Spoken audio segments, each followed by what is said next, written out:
Hello दोस्तों, स्वागत है आप सभी का। एंड आप लोग कैसे हैं ज़रूर कमेंट बॉक्स में बताएं, क्योंकि फिर से बहुत सारी चीज़ें खलबली मच रही है। तो बहुत सारी चीज़ें और दिक्कतें हो रहे हैं बच्चे को भी, ख़ास के जो भी बच्चे अपीयरिंग है या जिनको कहीं एग्ज़ाम देने जाना है। तो आज इसी के संदर्भ में एक टॉपिक है कि बहुत सारे बच्चे मुझसे पूछते रहते हैं जो एग्ज़ाम सेंटर का प्रेफरेंस क्या होना चाहिए। वैसे तो मैंने पहले भी बताया है, और अगर आपने स्टेप बाय स्टेप फॉर्म कैसे भरे वो वीडियोस नहीं देखा है तो उसको जाके देखिएगा, उसमें भी मैंने बताया। लेकिन एक बहुत ही इम्पोर्टेंट चीज़ बताऊंगा, हो सकता है कि आपको वो हेल्प कर जाए। तो बहुत सारे बच्चे के कमेंट आ रहे थे कि कोलकाता में कहाँ भरूँ या फिर दुर्गापुर में कहाँ भरूँ। स्पेशली जो बच्चे आउटसाइडर हैं, राइट, जो कोलकाता के बच्चे हैं उनको तो कोई दिक्कत नहीं है, उनके तो मज़े हैं। एंड इमेजिन करो किसी बच्चा का सेंटर वॉकिंग डिस्टेंस 5 मिनट के वॉकिंग डिस्टेंस पे होगा, राइट। लेकिन आपको दिल नहीं छोटा करना है अगर आप आउटसाइडर हैं। स्पेशली मैं बात कर रहा हूँ जो भी बच्चे यूपी, बिहार, झारखंड, पंजाब, जिधर से भी बच्चे आते हैं, खासकर दूर दूर से, तो उस रीजन के बच्चे, और ऊपर से अगर आपके कोई रिलेटिव्स नहीं रहते हैं वेस्ट बंगाल में तो थोड़ा सा और मुश्किल हो जाता है। अगर आप अकेले आते हो, सिर्फ अकेले एग्ज़ाम देने आते हो, तो बहुत ज़्यादा दिक्कत होता है खोजने में, राइट।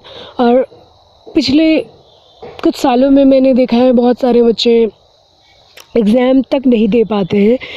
कभी ट्रेन लेट हो जाता है या कभी सही समय पर पहुंच नहीं पाते हैं एग्ज़ाम सेंटर पे। तो ये छोटी मोटी चीज़ें हैं जो हमें बहुत ज़्यादा ही डिमोटिवेट कर देता है ऐसे टाइम पे, ठीक है। तो इन चीज़ों का भी हमें ध्यान रखना चाहिए हमारे तैयारी के साथ, ठीक है। ये सब ऐसी चीज़ें हैं जिन्हें आप नज़रअंदाज नहीं कर सकते हैं, क्योंकि छोटी छोटी चीज़ें सही तरीके से कनेक्ट होगा तो ही एक बहुत बड़ा चीज़ और बहुत बड़ा सक्सेस बनता है, राइट। तो इन चीज़ों को भी ध्यान रखिएगा। और मैं ज़्यादा ना आप लोगों को बोर करते हुए पहले मैं चीज़ें बता देता हूँ, बीच बीच में और भी कुछ मुझे बताने हैं जो मैं आपको बताता रहूँगा। जब आप एग्ज़ाम सेंटर के बारे में बात करते हैं या जब आप फॉर्म भरिएगा और एग्ज़ाम सेंटर चूज़ करना है, तो अगर आप वेस्ट बंगाल से हैं तो आपको बहुत सारे ऑप्शंस आएंगे, ठीक है। और अगर आप स्पेशली लाइक असम या त्रिपुरा से है तो वहाँ भी कुछ ऑप्शन है। लेकिन अगर उसके अलावा किसी से है तो आपको सिर्फ 3 ऑप्शन मिलेंगे, वो है कोलकाता, कोलकाता, कोलकाता एंड आसनसोल एंड दुर्गापुर, ठीक है।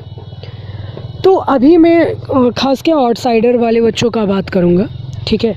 तो यहाँ पे आपको नीचे में दिख रहा होगा, candidate from West Bengal, Assam and Tripura must select any 3 zone from the above list in order of their preference, right. ऊपर में जितने भी आपको अभी दिख रहे होंगे ये सारे आप भर सकते हो, ठीक है।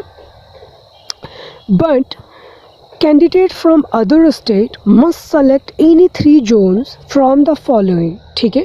हावड़ा, कोलकाता, कोलकाता, कोलकाता, आसनसोल एंड दुर्गापुर। अब ये 3 कोलकाता में क्या डिफरेंस है, इसमें बहुत सारे बच्चे कंफ्यूज करते हैं एंड प्रेफरेंस जो है, ऑर्डर जो है, कुछ से कुछ भर देते हैं, जिसके कारण उसको थोड़ा सा परेशानी झेलना पड़ता है। तो अगर आपने अभी तक नहीं भरा है ना, तो मेरा बात बहुत ध्यान से सुनिएगा। देखिए, कोलकाता जो साल्ट लेक और न्यू टाउन वाला जो ऑप्शन आएगा आपको, ठीक है, salt lake, new town, Rajarhat वाला जो ऑप्शन आएगा उसको आप सबसे ऊपर में प्रायोरिटी दीजिएगा, फर्स्ट में भरिएगा। अगर आप स्पेशली आउटसाइडर हैं, बिहार से, झारखंड, यूपी, कहीं से भी आ रहे हैं, क्योंकि जो साल्ट लेक है ना वो बहुत ही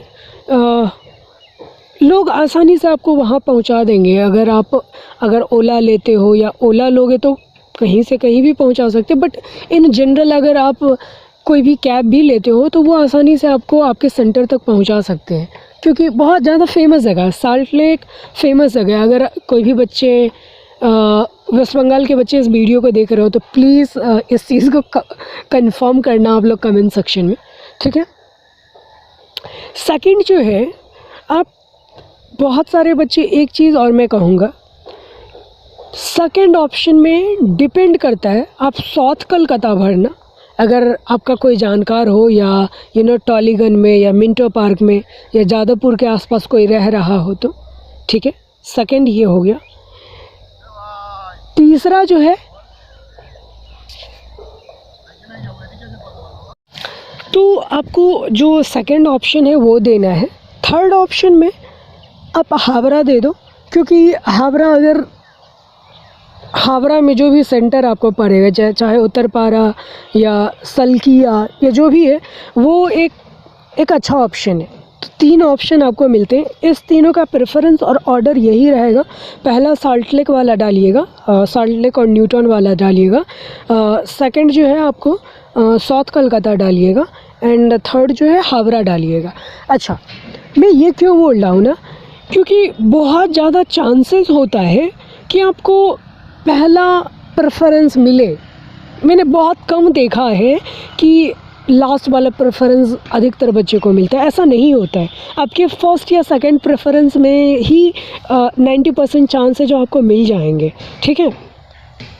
तो अगर आपके साल्ट लेक या न्यूटन मिल गए तो फिर कोई दिक्कत ही नहीं है, ठीक है। यहाँ से एक बस चलता है, शायद सियालदह से एक बस चलती है S12। अगर आपको साल्ट लेक मिलता है और अगर आपको न्यूटन मिलता है तो S12 आप पकड़ना और सीधे आप आ जाना बस स्टैंड या कहीं भी, राइट। तो ये एक अच्छा ऑप्शन है, अगर सियालदह से या हावड़ा से कहीं से भी आप पकड़ते हो तो, ठीक है। तो ये चीज़ें हैं। दूसरा एक क्वेश्चन था, मैं कहूँगा कि अगर आप अपीयरिंग वाले बच्चे हो, यानी कि आप 12th में हो और एग्ज़ाम देने वाले हो, तो प्लीज़ इस वीडियो को देखने के बाद आप मेरा पहला वीडियो ज़रूर देखिएगा, जो मैंने स्टेप बाय स्टेप कैसे फॉर्म भरना है वो जो बनाया था। उसमें बहुत सारे मैंने इम्पॉर्टेंट चीज़ें बताया था, जो आपको क्या मिस्टेक नहीं करना है, आपको किन किन चीज़ों पे ध्यान रखना है।